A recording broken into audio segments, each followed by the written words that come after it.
पानी की छलमल बरिखा रोपाइका खेत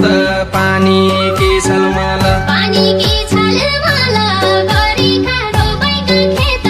पानी की छलमल क्या हुन्छ अलमल मौकाले भयो कि भेट क्या हुन्छ अलमल